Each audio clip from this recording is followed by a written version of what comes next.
Good morning. So I finally received the book. This is actually the second time I received it. I made some adjustments, corrections, and then went on a little hiatus. And then I was able to get back to it after a trip to Colombia, which I will get into later, which inspired me to get back into publishing this book. So right now I'm going to do the video. I have my timer here. So if you see me look at that periodically, that's because I'm timing myself. But yeah, it's here. I'm pretty excited about it. It's pretty awesome. See if I can find the actual camera here. F excuses, accept responsibility. The definitive guide that teaches accepting responsibility, overcoming fear, and living life with passion. Um, as I stated, the fire sort of went out until I was in Colombia talking to some friends, and we were joking around, and the book came up because I told one of my friends about it, and so it came up in conversation with a couple of other friends whom did not know I had written this book. And then so one of the people at the table encouraged me to work on it and get back to it, which I have. So I went back to have it published. And it was interesting because, I realized even as much as I believe in um, accepting responsibility, I had to look at myself and find out, why didn't I continue this journey when I wrote the book? Because I was so excited, and then I finished it, and then life got in the way, and so this is what sort of happens as time goes on. So but I'm back. I sort of re-engineered the cover, and a couple of things got in the way, that seemed to like have me go from not finishing the project. And I think it was fear. And as much as I hate fear, and as much as I loathe fear, and as much as I say I have no fear, obviously there is something that was holding me back, and I can only look in the mirror and say to myself, you know what, it was fear. And so I was able to go back on, and when I tried to upload the cover, I was having all kinds of trouble. I called Amazon, I called everyone trying to get this right. And even the support staff said, I'm going to get back to you, which took them a while. And then I emailed and I chatted, and everyone says, well, I don't know what to do. And then, like an angel above, this wonderful young lady at Amazon, actually, they transferred me over to her, and I don't even think it was her department. I was transferred over to her because I was still having problems, and she was supposed to report it to someone else in a different area. And she says, well, why don't you try this? Which basically I had to resize the cover and upload it. And lo and behold, it worked. And the book I received prior to that conversation with her, it was interesting because all of the verbiage in the book was either the page was too small for the verbiage, or it was just like 3 pages on one page, and there were blank pages throughout the book. And then all of a sudden, once she was able to correct the cover, then we went inside and we were able to space everything out accordingly. So without further ado, I received it, and it looks perfect as far as the verbiage and where it's actually located in the book, and it looks great. As you can see here, it says not for resale. This is a proof copy. So we're going to talk about this today in this hour-long video. So basically, F excuses, accept responsibility, again, is the title of the book. And on the back, I have a little passage, stop making other folks rich. And it talks a little bit about me. I'm McGowan, Todd McGowan. I'm an entrepreneur, writer, world traveler, and a badass risk taker who overcame and defeated fear when I quit my six-figure job to pursue my passion. One of those passions was to write a book. And fear, F excuses, accept responsibility, is a definitive modern day guide, and is a must read for those who desire freedom and happiness. This is a no holds barred masterpiece that was written to encourage and teach others how to create the right mindset, develop unwavering faith, and overcome fear, which if followed will lead you to life-changing results. And what's interesting is I'm confident in doing that because I've actually done this. And someone who left a pretty lucrative career to try something different, absolutely no regrets. The one thing I've learned the last couple of years, which again, you hear me talk about this a lot, is I went on a trip to Medellin, Colombia, and it blew me away, changed my life. I mean, the culture, the food, the pretty girls, just the people, the warmth, and everyone there. And I just fell in love with it. So ultimately, my goal within the next 5 years is to have a place there, within the next 10 years to live there as I retire. And at some point, I would die there. So that's how committed I am to it. And so this book is sort of the beginning of that journey, and learning and focusing and committing to my daily goals to actually make that happen. And so I keep a board next to my bed. It's not sort of the board, I can't remember what it was, but like the board where you put pictures of everything. No, it's just goals that I have to look at daily, and work towards reaching the life that I need to maintain or to develop for myself, to maintain my lifestyle in Colombia when I move there. And what does that mean? Well, I live here in Vegas right now. I live on the 7th floor of a high rise called the Sky Las Vegas. It's right on the Strip. And it's nice. I enjoy the area. I love the convenience. I can walk to I actually live on the Strip of Las Vegas. I can walk to hotels. I can walk to, restaurants. I can do all those fun things. But what I've learned lately is that, I don't want to, I'm more of a social drinker, for instance. So I don't want to go out and drink a lot. I want to exercise. I'm going to do those things like lose weight and become more healthier, or become healthier in my life. And by no means am I going to turn into what do you call it? Like someone who's a good boy or anything, because at heart, I'm as bad as they come when it comes to having fun, enjoying life. There's a song that says, I try to do what's right, but all I seem to do is wrong. And I mean that in a fun way, and nothing, that's life altering or life threatening, or anything that's going to in any way decrease how long I want to live and enjoy my life and be healthy. But those are things I'm looking at, how to get healthier by eating better. One of the things I've started lately, and it's relatively new, I've started to get up in the morning and do the treadmill.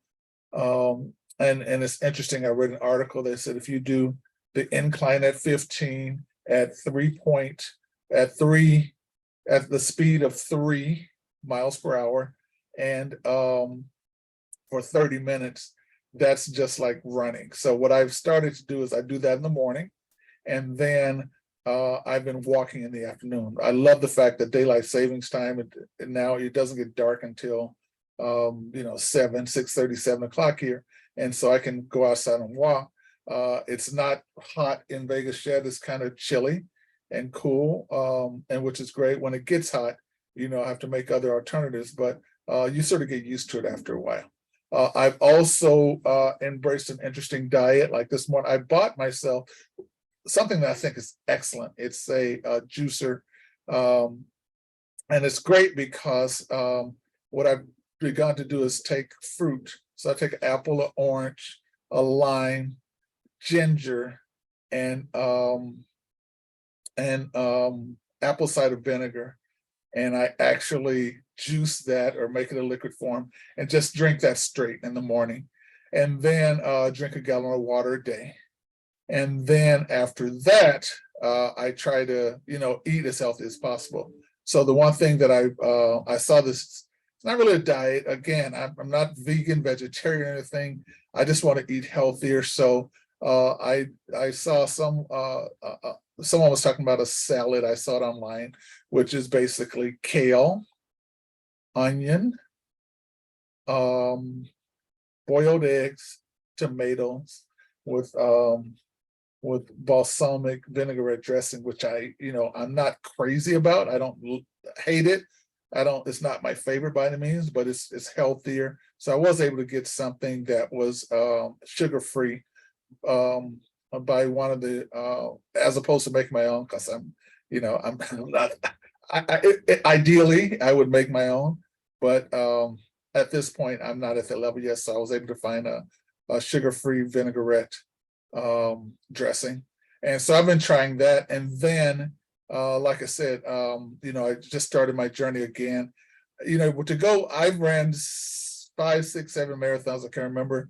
And then, started getting busy and started just getting older and body aches and things of that nature. So I stopped running as much, but I really enjoy being outside. So the treadmill is not ideal for me as the only component of exercise. I like being outside. I like putting on my my iPod, and I got this old school where I have the little the iPod where I have the songs, and I do have the earbuds, but I keep getting interruptions or they fall out when you're trying to run, and I just don't want that. So I just got the old school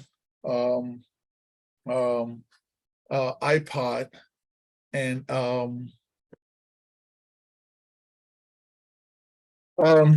so yeah, so I kind of go old school when I do this. I'm actually timing myself in this video, so right now I'm just starting the timer back. But so some of the things I use, I have a Apple Watch, which I use to keep track of my time and my distance, and that's been great.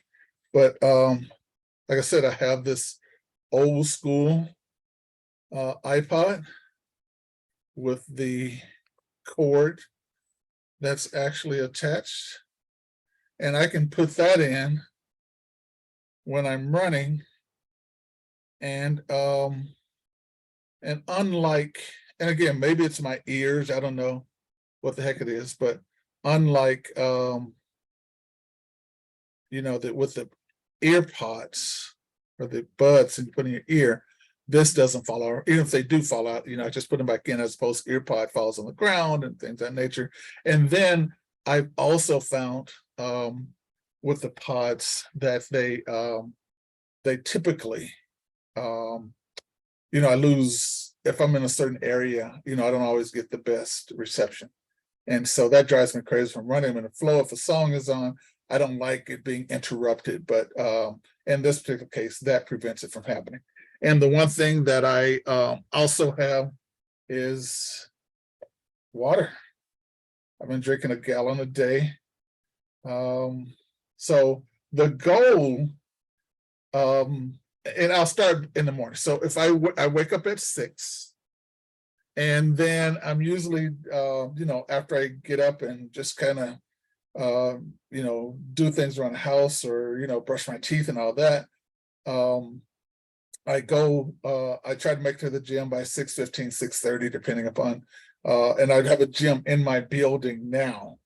Prior to this month, I was actually going to F45 Fitness, and that was great. They had a change in staff, so therefore I wasn't crazy about all the new trainers. I just, it's just a familiarity, and I also kind of wanted to sort of do it on my own, and it was $49 a week.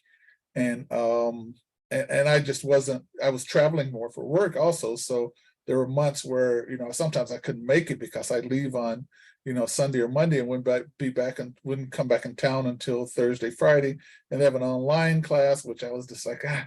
So what I just started to do, I just looked up a couple of things online and decided to do my own thing. So, and so far that's been working out. I like it better. Like I said, I don't like talking to people working out, the one thing I do miss, there were some cute girls in the class, and so I do kind of miss that. But now, like I said, if I'm walking down the strip, I do see people and sort of interact, and not necessarily like in class, but I at least I'm around other people. And one of the other things, so I did was, at $49 a month, I mean a week, I didn't see the value at that point.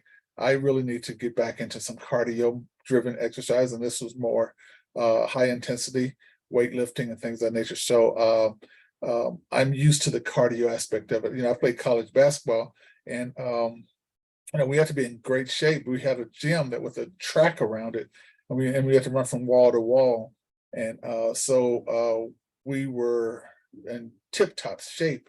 And as I've gotten older, it's harder to maintain that, especially when your diet isn't perfect. It's hard when you're traveling all the time. So you want to try different cuisines. You have a certain amount that's allocated daily. You kind of want to use that amount up. So sometimes you find yourself eating 3 meals a day because you're with colleagues and they want to eat lunch and then dinner. But when I'm home, I typically eat 1 meal a day, no more than 2. Unfortunately, I'm not a huge snacker, but every once in a while, I'll grab some chips or something like that. I've cut way back on the chips. I wouldn't say way back, but I've cut back a little bit. No more soda. I try not to. I'm a big fan of Mountain Dew. No more soda. What's really cool are those Walmart cans of water, and they have no calories, so I've been doing that. But the important thing is I try to drink a gallon of water a day. My goal is to drink it all by 10 a.m. So if I wake up at 6, go to the gym, I'm done the gym, but let's say 7:30 even. Come back, shower. Now it's 8 o'clock. Now between 8 and 10 or so, I like to drink the water just to get over with. And I think I could be wrong. I'm no doctor, so please don't subscribe to this, but I think there may be some health risks or to drinking water that quickly. But if I don't do it early, then I find myself not finishing it, and it works well for me. And when I lived in Mexico a couple of years ago in 2016, that was my goal, to drink the water right after my run and to finish a gallon of water. And that was the last time where I feel I was in really good shape. So I'm going to revert back to that, where I'm just going to finish, the water before 10 o'clock or right after my workout, just to make sure that I'm not, it's not 10 o'clock at night and I'm still trying to finish water, because what happens then, the residual effect, I'm up all night using the restroom, so on and so forth. So if I drink it early, I can use the restroom throughout the day, and by the time I go to bed, I'm really trying to sleep and get my sleep. I used to love staying up to 11:30, especially after Sports Center, so now usually I can catch Sports Center between either 9 or 10. So I'm in bed between 10 and 11 typically, unless I'm out and doing things. So that's where we're going now. So today we're going to talk about a couple of things. The first thing we're going to do are the goals. So number one is to get down to I saw an athlete, a basketball player. They said he was 6'5", I think 205, and I thought, okay, I'm about 6'3", and 205 would be good. So anywhere between 190 and 210 is where my goal is. And I anticipate getting there definitely by the end of the year. And so I'm going to try that.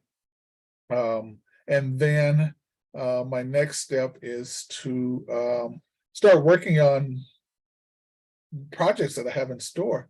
A couple of things I have right now is travel industry, or website. I also have a cable TV website that I'm working on, because I think we just pay way too much, and I have a great deal for people who want cable TV. And I want to travel more. Those are things I'm really interested in, saving people money. And then just health and fitness. Those are things that are paramount to me right now. I anticipate reaching all of my goals by the end of the year. and then I can sort of start anew.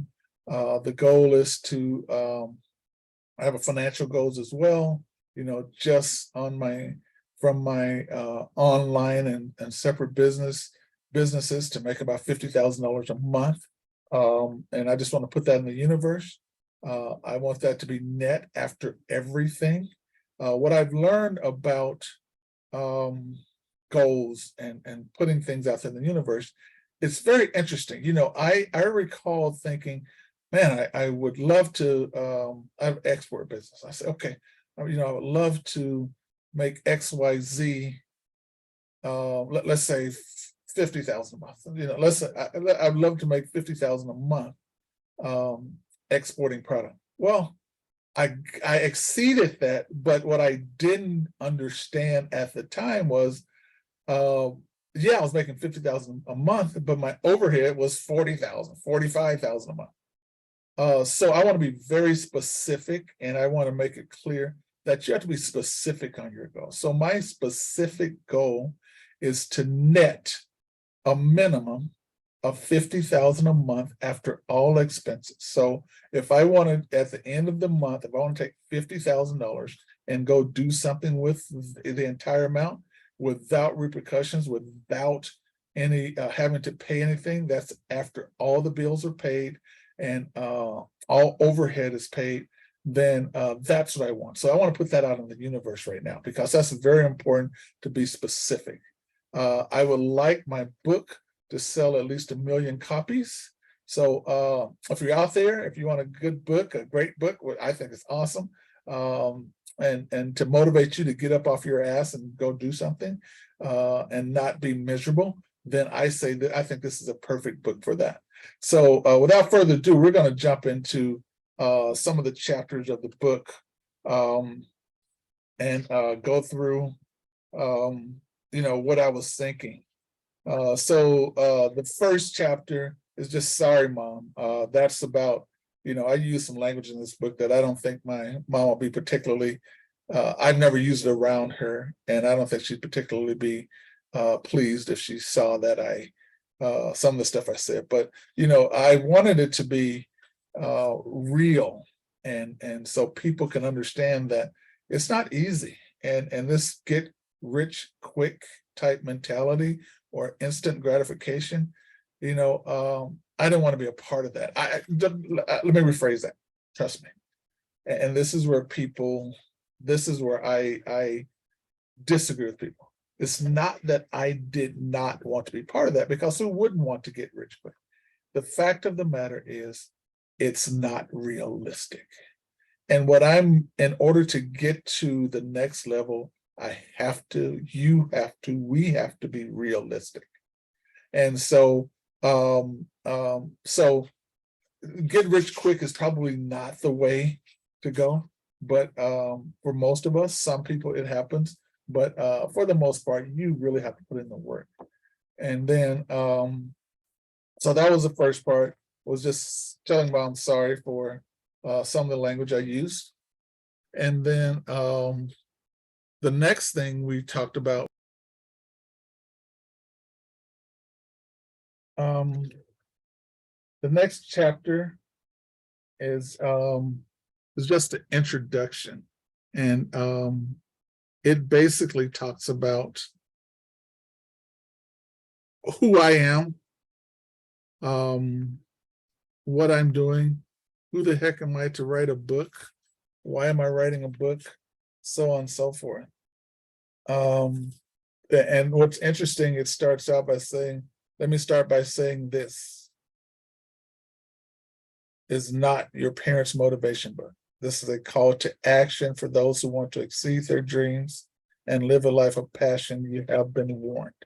So I was talking to a very nice but somewhat bizarre gentleman whom I met at Starbucks. Very, very nice gentleman, and I'm certainly not judging or anything like that. But he's just kind of different, which we all are. I'm sure he probably thinks I'm different. You probably think I'm different, but my mom loves me, so it's okay. But he had an interesting. I didn't know this at the time, but we were having a conversation. We were talking about some properties I had purchased and things of that nature.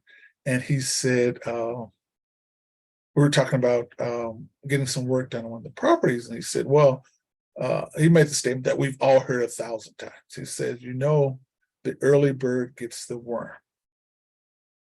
And I was like, you know what? That's right. But to an extent,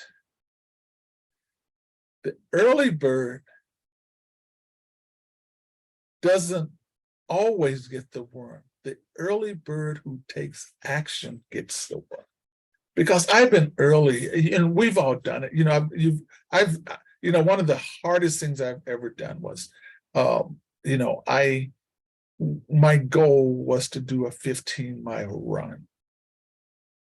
And I got to mile probably 8. So mind you, I'm going, in my mind, I'm going to run 7.5 miles this way, turn around and come back. 7.5 miles equal 15.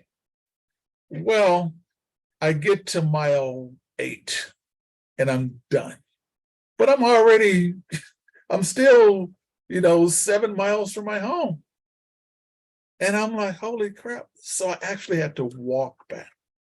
And that was absolutely the toughest walk, because it's here and you're just like, oh my God, you're just despondent, you're depressed, or at least I was, because I was like, what? But mind you, it takes twice as long to walk those 7 miles back than it did going forward, or the 8 miles going. And I'm just like, so I had that long walk back, and I'm already tired and I'm sore. And I didn't make it because, some days you just don't have it when you run. And other days, I think about this now. If I'm, there have been 1,000 times, more often than not, that I've gone out and said, okay, I'm going to run 3 miles, and I run 5 or 7 or 10. And then that one time where it's happened more than once, but I'm speaking of or thinking of the one particular time that I'm referring to now. But that one stands out in my mind most because I didn't make it. I failed.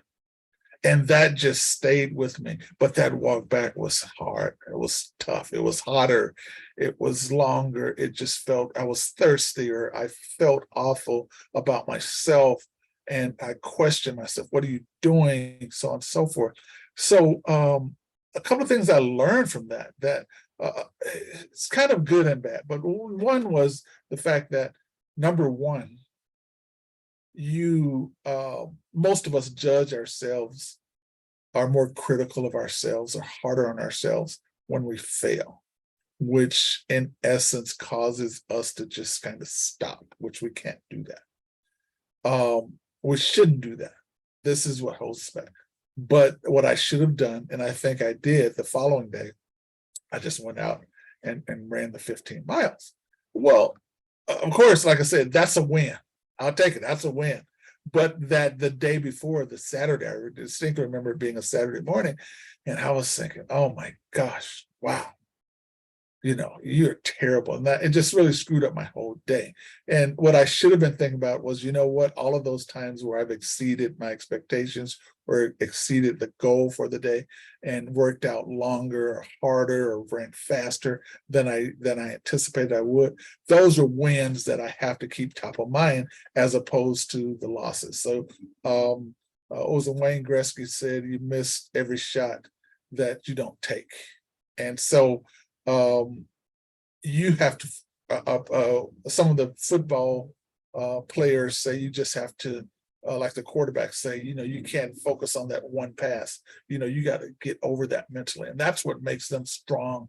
And that's what makes it great. That's what makes Tom Brady great, and the John Elways and those guys. That's what makes them great. They can forget about what happened and move on to the next thing in life. Most of us, including myself, focus on the bad stuff or the failures, which ultimately sort of allows us to, it just gets in our mind and it makes us, we're harder on ourselves than we have to be.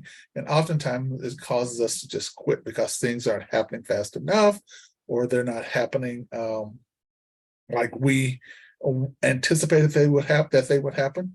And you look at anything in life, often, many times especially when I lived in LA, I sometimes you have no control over it. So for instance, if you're driving down the 405 freeway and there's the freeway shut down, so you have to take the detour, which you didn't know about before you got there, then you just take that detour and you go on to your destination.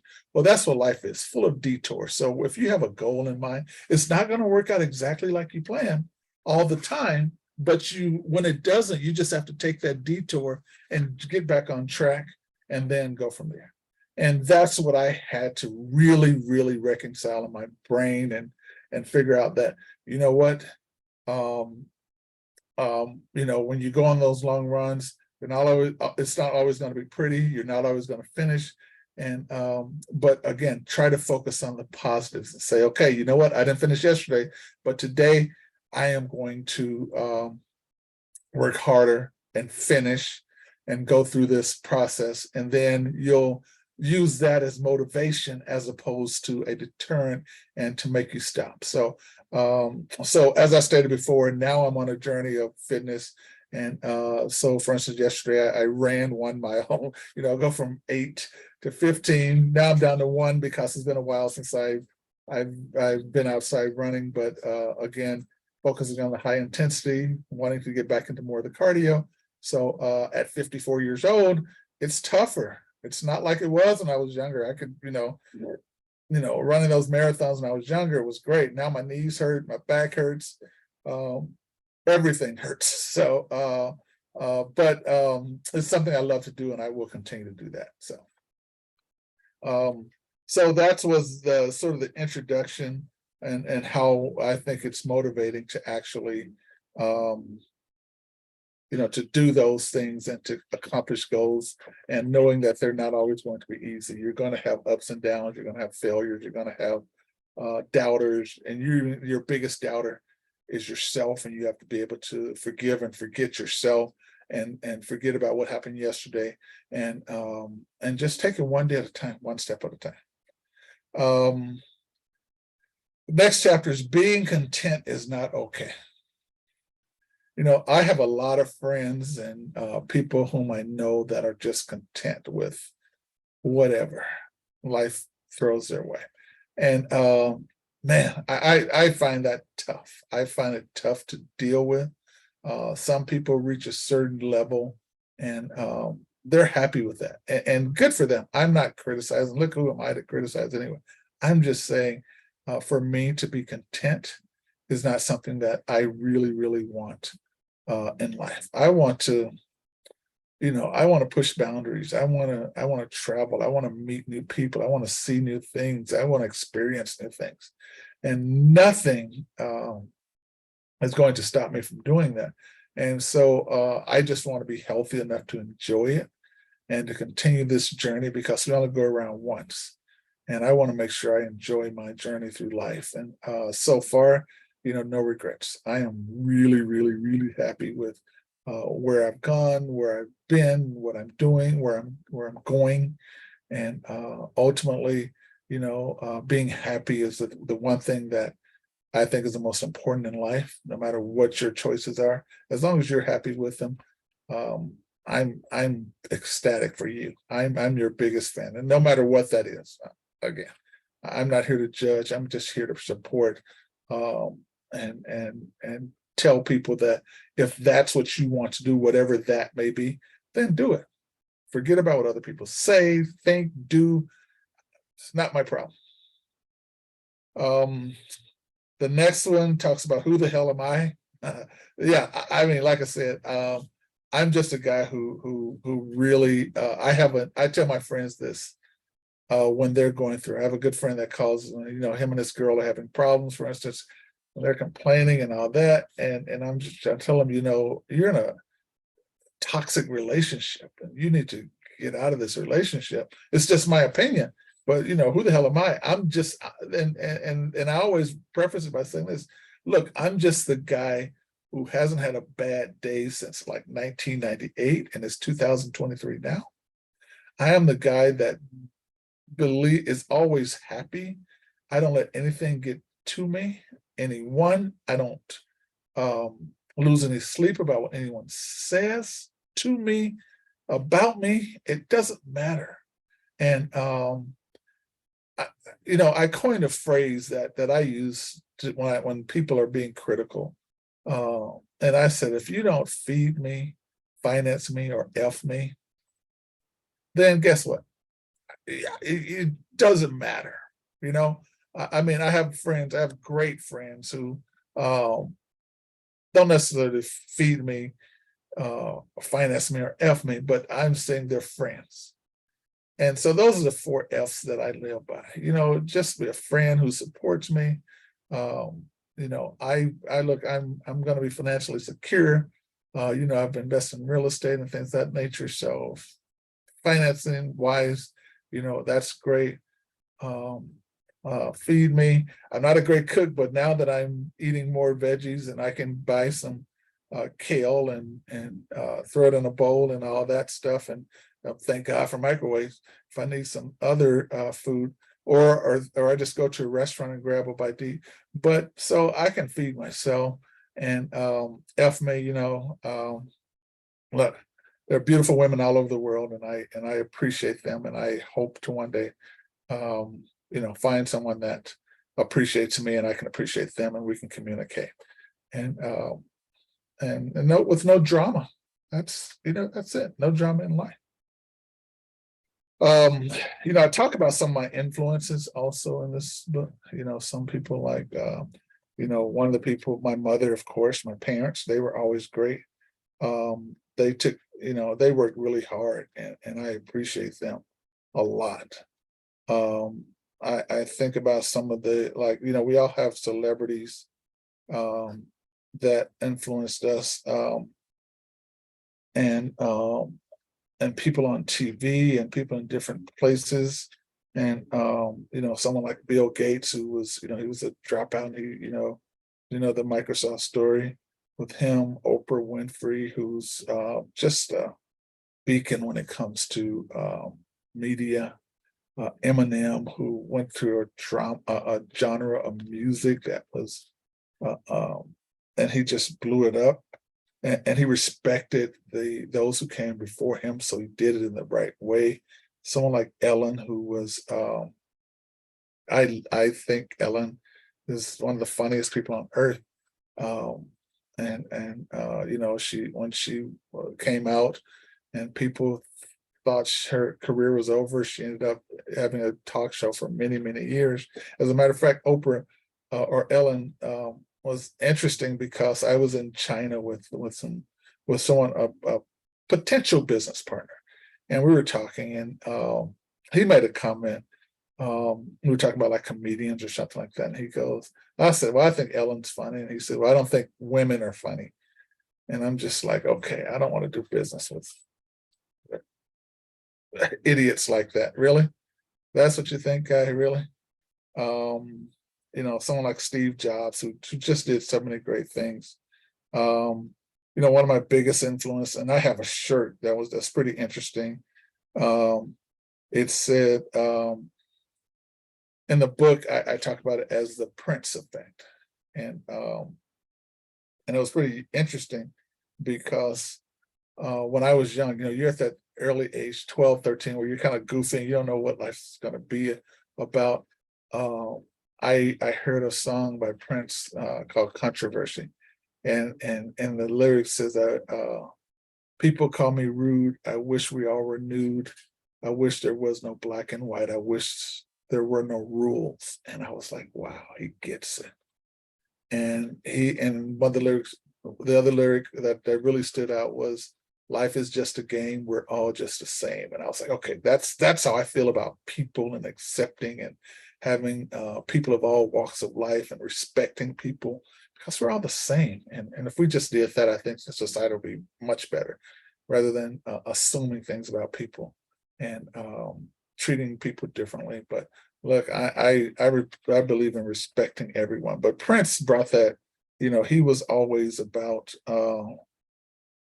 uniting people. And if you met, like, if I was in the airport last week, as a matter of fact, and this gentleman sat next to me, and I had a shirt on that said, uh, um, ever since Prince died, stuff has been weird.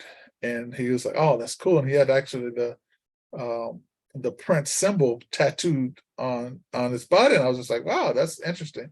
And we just sat there and just talked and just kind of, chopped it up over. I was sitting at the bar and he just happened to sit next to me.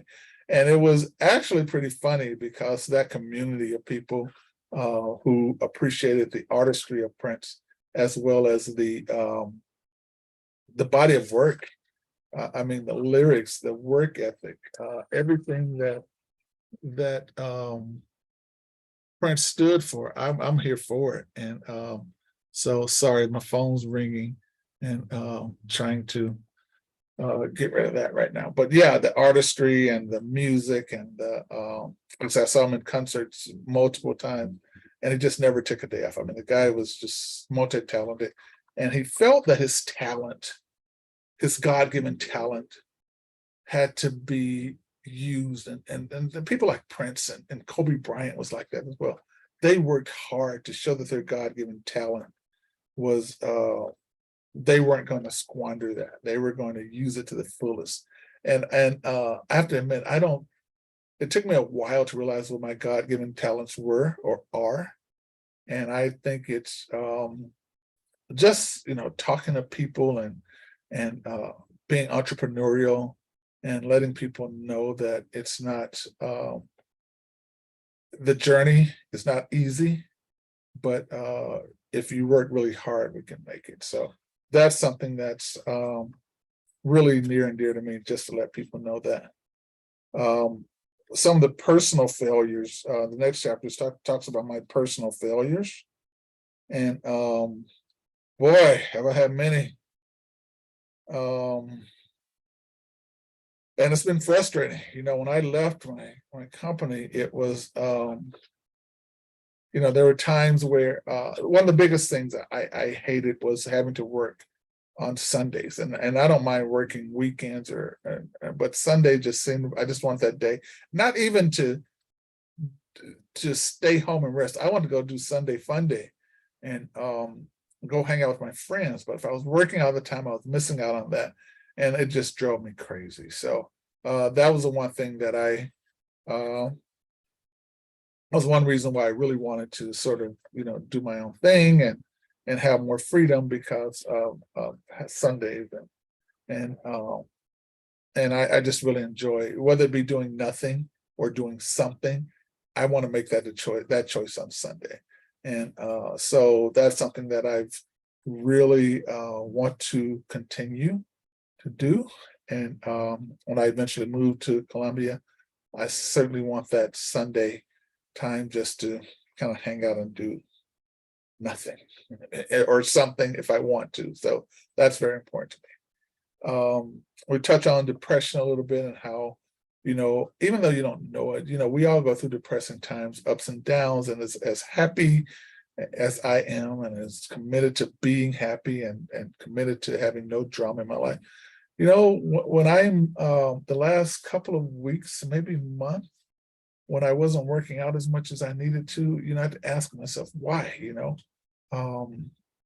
why can't I get up? My alarm goes off, I have every intention before I go to bed, then I just lie in bed for another hour. And next thing you know, I'm sitting around doing nothing all day, and it's just becoming something that it's not acceptable. And so I had to hold myself accountable for that. And what's really helped me, I saw something online. It's very interesting, the NASA effect. This was very interesting to me. So whenever you have a task and you're having a hard time getting up and starting that task, you do the NASA effect. So you start at whatever, I start at 5. So I'll give you an example. I'm lying in bed in the morning. I don't want to get up. and I'm dreading, I'm having that internal conversation in my head about, oh God, just 5 more minutes. And next thing you know, you look at the clock again and it's been 20 minutes because time flies, time waits for no one. And you're just like, oh God, I just want to stay in bed. But if you did the NASA effect, which would be starting at 5 for me, this is how I do it. So it's 5, 4, 3, 2, 1. Something changes in your body and you get up for some reason because you have that countdown. And you get up and usually you start to whatever task that you planned or you wanted to conquer for that day. Now you have a different mindset because you've had that countdown. You're actually starting to get in motion, and then bam, all of a sudden you are up and at them. And so I do that quite often. I just use that technique and it's been fantastic for me. I told my dad about it as well, and he uses it. And just try it. I think it's just a fantastic way of sort of kicking life into gear. But you know, like I as I stated initially, I talked about depression a little bit. Again, I don't have those factors, but you know, people who do, I beg you, seek help because it's important. Your mental health is important because life is tough. It's tough. I mean, you have your ups and downs. Recently, you know, I bought a property and I thought I was going to make, you know, over $100,000. I ended up pretty much just breaking even, not even losing money, and it's just so depressing. But I learned so much from doing that that now I'm just like, okay, it happened. Let's just move on to the next thing. But I was a little depressed. I was a little down when it happened. But the next time, you know, I ended up doubling the money, and because of what I learned from that experience. So yeah, look at the big picture always. Talk about just being a new day. Just, you know, whatever your past is, just start new today. Start clean slate, and that's important. The struggle is real. It's not easy.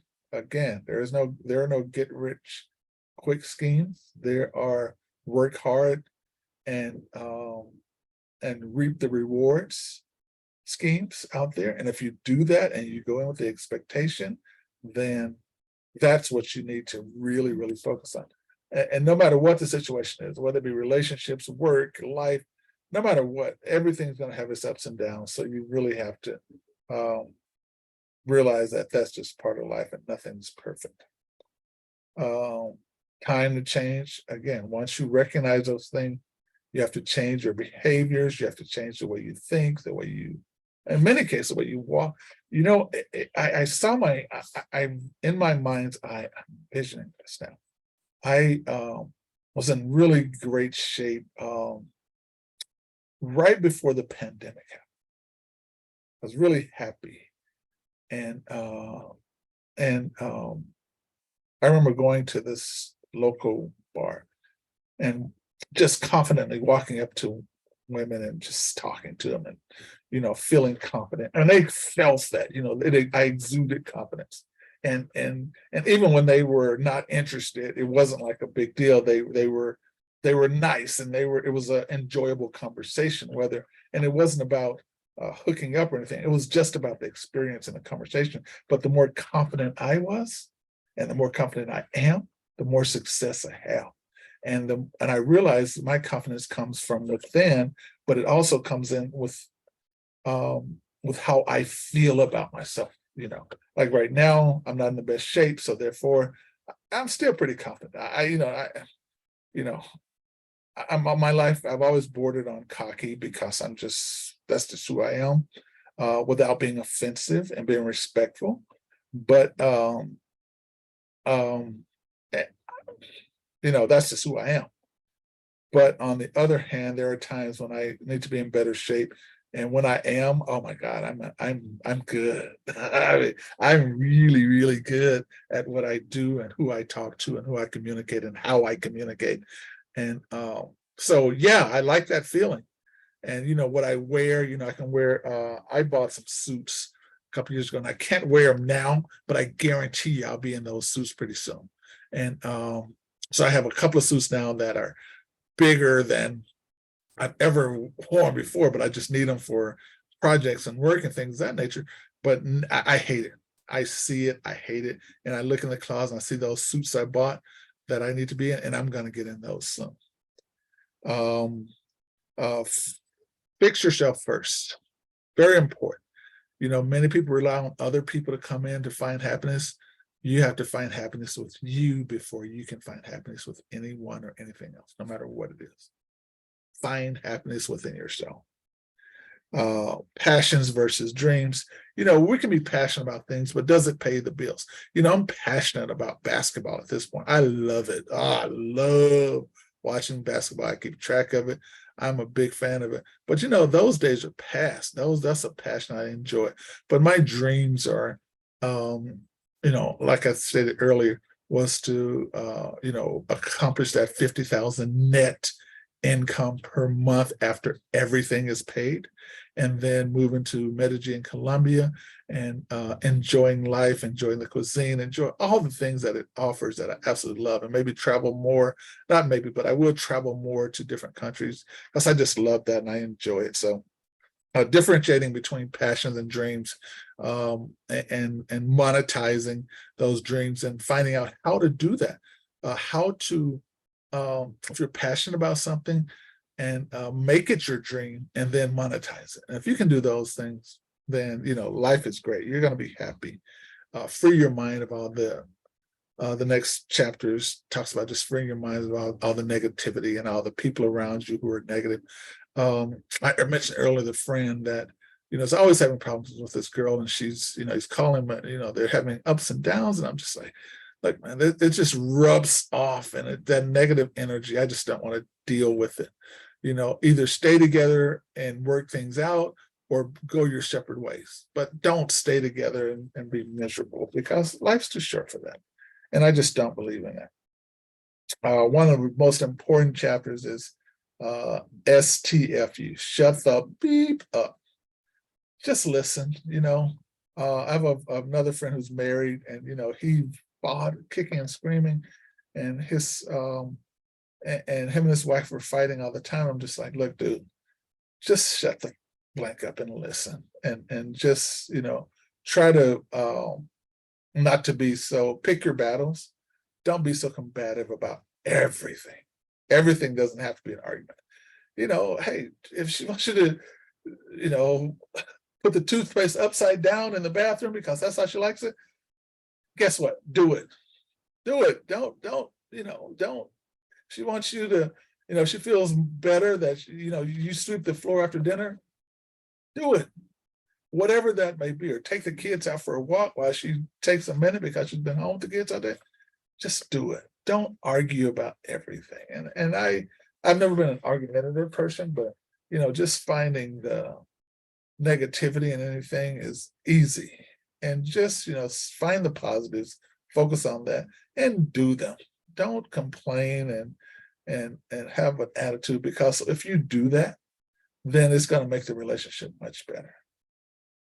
Don't discourage greatness. And when it comes to others, encourage other people. Clap, be their biggest fan, no matter what it is. If you don't agree with what they're doing, you know what? Not my problem. Hey, if that's what you want to do, good for you. Own the mind games. Your mind can play tricks on you. My gosh, man.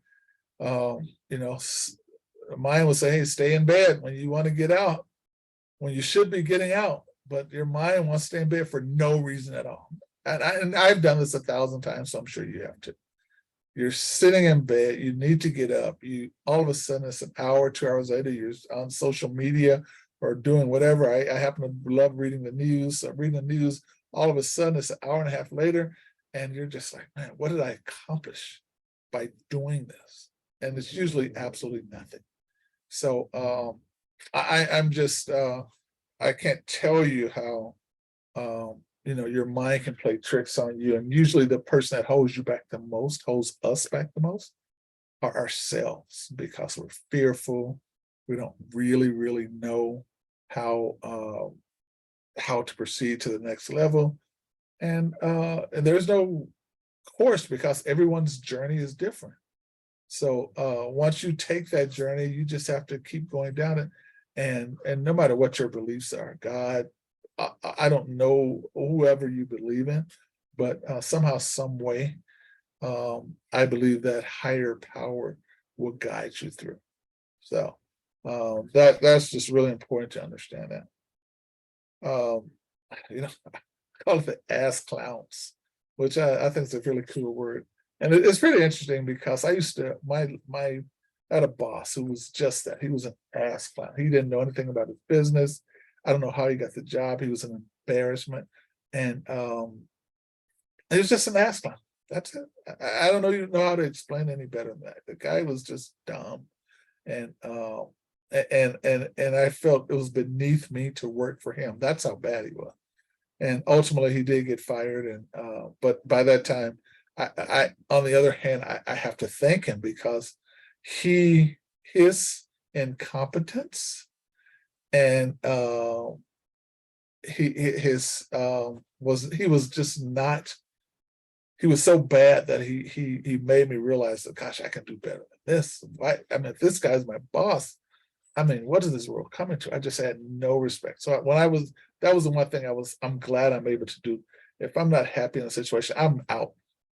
And everyone's going to say, or some people are going to say, well, you're lucky. You don't have kids. You don't have any sort of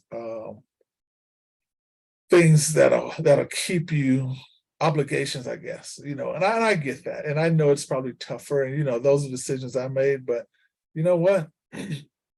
Don't hate me, because I played my cards better than you did yours. So and it's not a matter of us having my cards being better or worse than yours. What I'm saying is, regardless of what my situation is, was, or will ever be, I'm never going to put myself in a situation where I'm going to let ass clowns or people that I'm happy with sort of dim my light.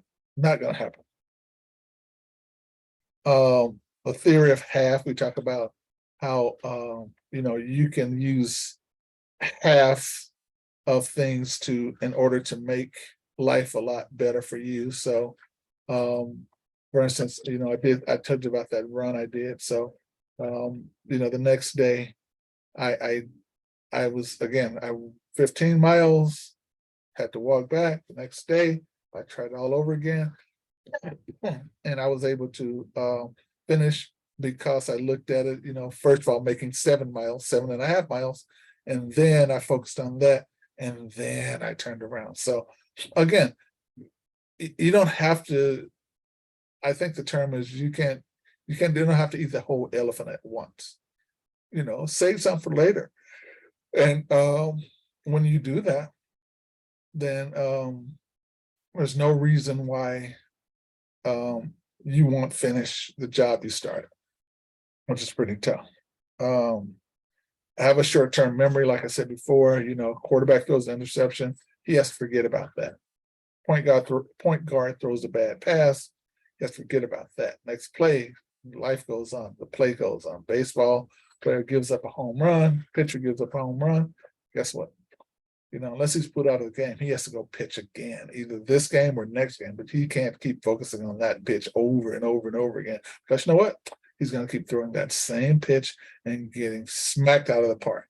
With that quarterback who doesn't forget, he's going to overthrow that receiver.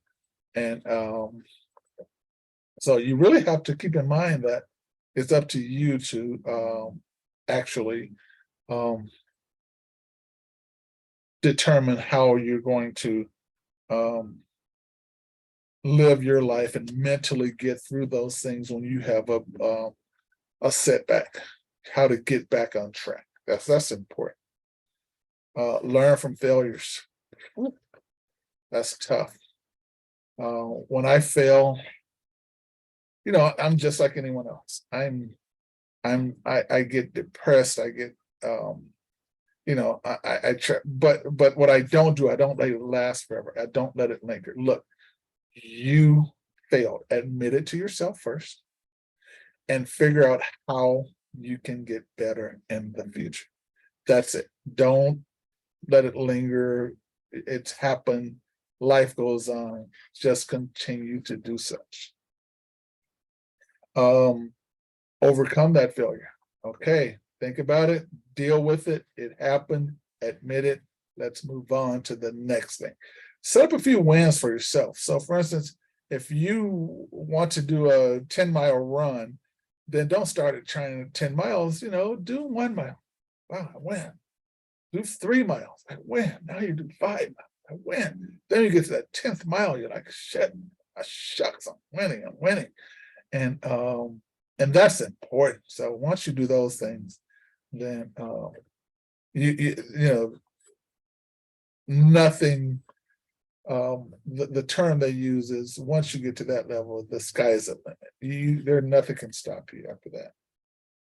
The one thing that's hard for many of us to do is admitting when it's our fault, when we fail or do something. Look, that's tough to look in the mirror, to look in this camera and say, look, it's your fault that you're not financially secure at 54. It's your fault that you're not taking enough risks. It's your fault that you're not working enough hours in a day to get to your goals. It's no one's fault. I can't blame, or you shouldn't blame anyone but yourself if that's happening to you. So if it is, I'm sorry, you just really need to put your big girl panties on and just figure out how to make it work, and use those failures as motivations. Again, I'm looking at my stopwatch here because I just want to make sure everything is going as planned. Buy a mirror and look in that mirror to determine, because you can lie to everyone else, but you can't lie to you. You know if you're working hard enough. You know if you're eating well enough. No one else knows that. But if you're sneaking out getting snacks and, hey, I'm not losing any weight, but you're not eating well, guess what? That's your fault. So buy that mirror and look at yourself on a daily basis to determine, okay, am I doing everything I need to do to reach my goals? So again, if I want to utilize my income of $50,000 net income per month in my account after all expenses are paid to live the great life in Medellin, Colombia, then that's what I'm specifically saying.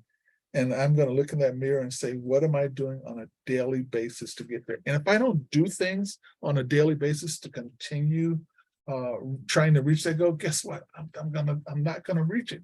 So you have to do it every day, but you have to have that mirror and be honest with yourself when it comes to whether or not you're doing all those things. You are going to have bad days, but I'm of the mindset that even if I have the crappiest day, no one will ever know. And the one person that will not allow it to stop my progress and to stop the things that I want to do is me. I don't tell myself I'm having a bad day. That wasn't good, but okay, how can we fix it? And always look for the positives, and that's something that is really important to continue to do. Accept responsibility. You know what? Again, if you're not accomplishing the goals that you want to accomplish, then guess what? It's your fault. No one else's. Absolutely no one else's. Change your habits. Right now I'm changing my habits of eating better, working out better, getting back to the things I know works for me. And just after a couple of days, couple of weeks, I can feel the difference here, and the way my clothes fit, the way I feel, the way I eat. It becomes an all-encompassing battle within yourself to because you know what you need to do, and you look in that mirror every day and you're not doing it. Guess what? You don't feel 100% about yourself. And I'm just like, no. You have to start just going through the motions of succeeding as opposed to just going through the motions. If you're not progressing, you are regressing. So it's very important that we definitely do that. The active actions is the next topic in the book, and again, the act of actions just means, as I stated earlier, yeah, the early bird gets the worm, but the early bird that takes action gets all of the, gets recoups or gets rewarded a lot better. And so if you go to a party and you're not talking to anyone, then there's no chance you're going to meet anyone if you won't talk to them. So I'm saying go talk, enjoy life, enjoy people, put those actions into motion. No risk, no reward. Like I said, it's not easy, but you got to risk something. You cannot, so when it comes to real estate, I have a lot of friends who say, you know what, I want to get into real estate, but I want to wait till the market gets better. Well, you don't have a crystal ball, so you don't know when or if the market's going to get better or worse or anything of that nature. You have no clue. So the fact that you're waiting, who are you waiting for? Unless you have a crystal ball, you can wait forever. And ultimately what happens to those people is they end up doing nothing. Sorry to tell you, but that's what happens. You got to have faith. The great George Michael said, just have faith. You got to have the belief in here and in your heart that what you're going to. I think the heart's on. It's on the left side, right? Yeah, I think the heart's on the head.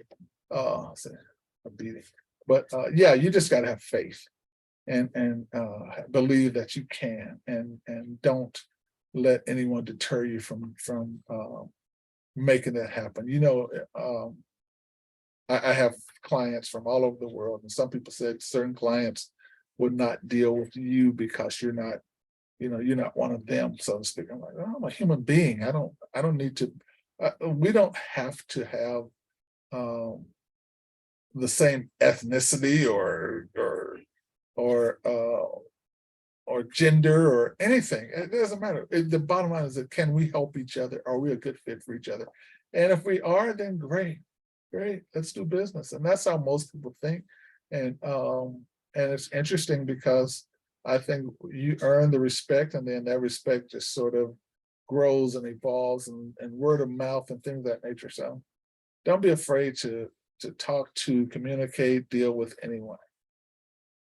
Money matters. You know what?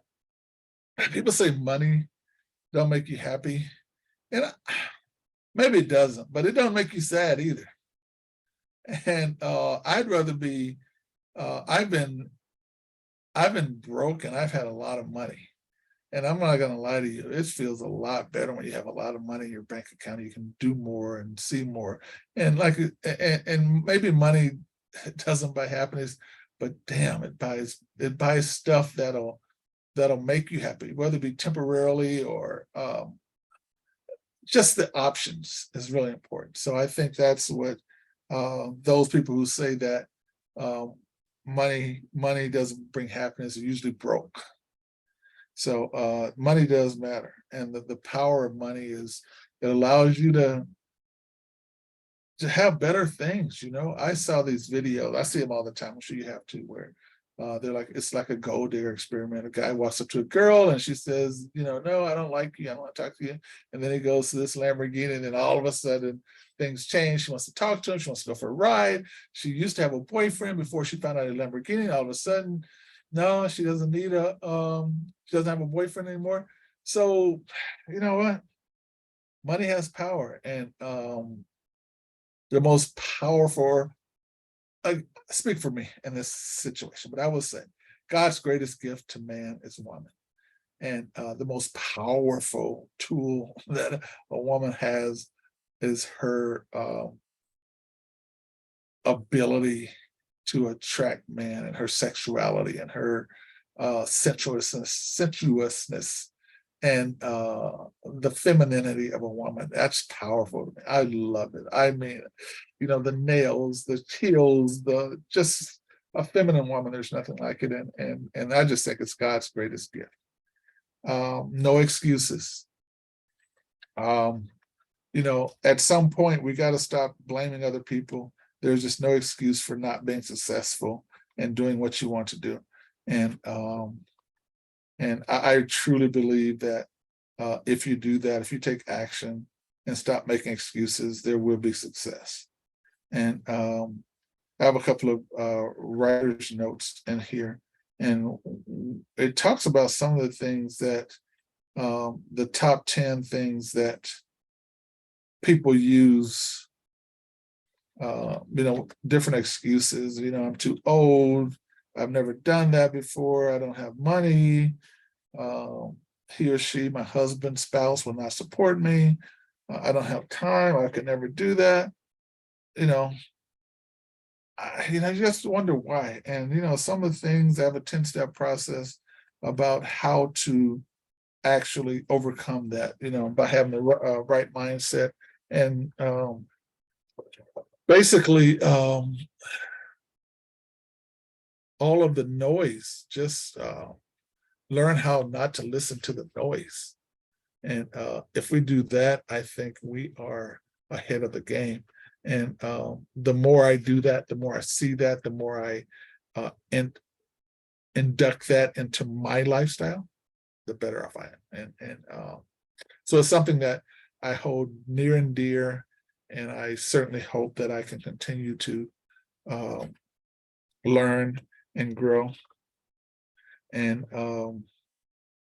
that's kind of where I believe that this will take me. So a quick recap. I got the book. I'm going to start reading through it now and put it out there.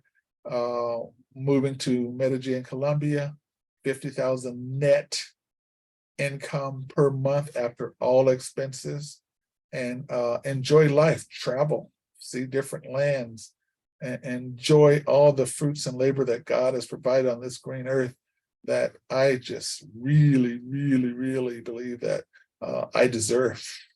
And I deserve it because I'm a student of life, and understanding that, whoever you believe in, whatever your higher power is, or whomever that he or she is, then they will provide you with opportunities to go out and do the things that you're happy about and you're passionate about, you dream of. Learning to differentiate between dreams and passion, learning how to go for your dreams, and put in your mind that you are the driver of your life's journey. Only you are the driver, and only you should control that. And you should, if you're not happy, then change it. Or if you have people in your life who are making it harder, then get them out of your life. And do things that ultimately will make you happy. And once you do that, sky's the limit. So in closing, F the excuses, accept responsibility is here. And looking forward to proofing it and getting it out of the market. I thank you for listening. And without further ado, have a great day. And I look forward to future conversations.